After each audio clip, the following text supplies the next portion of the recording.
દાખલા નંબર 34 મેળવેલા ગુણ અને વિદ્યાર્થીઓની સંખ્યા 20 ગુણવાળા 6 વિદ્યાર્થી, 25 વાળા 20, 28 ગુણવાળા 24, 29 ગુણવાળા 28, 33 ગુણવાળા 15, 38 ગુણવાળા 4, 42 ગુણવાળા 2, 43 ગુણવાળા 1.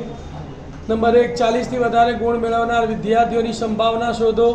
30થી ઓછા ગુણ મેળવનાર વિદ્યાર્થીઓની સંભાવના શોધો.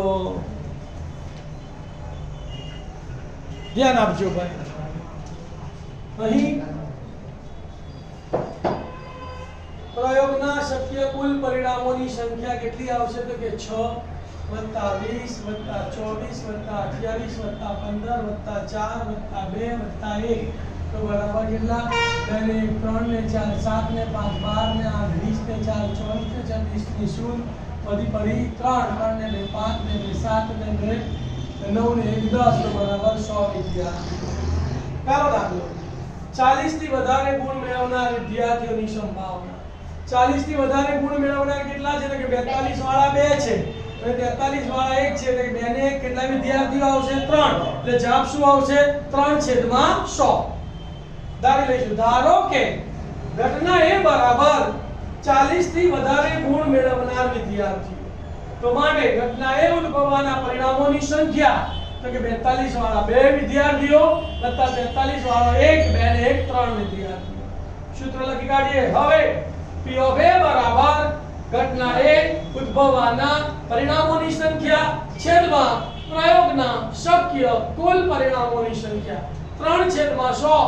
છેદમાં 100 છે, પોઈન્ટ કાપી કાઢવાનો અને આગળ એક 0 મૂકવાનો.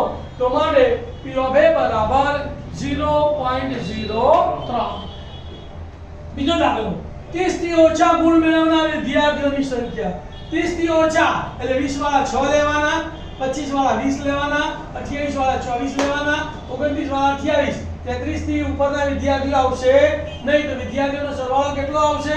6 + 20 + 24 + 28. ધારી લઈએ. ધારો કે ઘટના B બરાબર 30 થી ઓછા ગુણ મેળવનાર વિદ્યાર્થીઓ, તો માટે ઘટના B ઉદ્ભવવાના પરિણામોની સંખ્યા કેટલી આવશે? બોલો. 6 + 20 + 24 + 28 બરાબર 78 વિદ્યાર્થીઓ. સૂત્ર લખી કાઢીશું. હવે P of B બરાબર ઘટના B ઉદ્ભવવાના પરિણામોની સંખ્યા છેદમાં પ્રયોગના શક્ય કુલ પરિણામોની સંખ્યા 78/100. પોઈન્ટ કાપી કાઢીએ તો મારે P of B બરાબર 0.78. વિદ્યાર્થી મિત્રો, અહીંયા આપણું સેક્શન C પેપર 6 નો પૂરો થાય છે.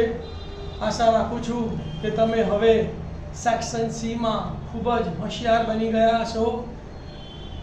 મારી ચેનલને સબસ્ક્રાઇબ કરજો, વિડીયોને લાઈક કરજો અને તમને એ વિડીયો કેવો લાગ્યો ને એ 1 શબ્દ 2 શબ્દ 5 શબ્દો કોમેન્ટ તો લખજો, એટલે મને ખબર પડે કે કોણે વિડીયો જોયો. સમજ્યા કે નહીં? લખશો ને? હા. અને તમારા જેવા મિત્રોને મદદરૂપ થવા માટે આ વિડીયો શેર કરજો. Okay, thank you. ઓમ નમઃ શિવાય.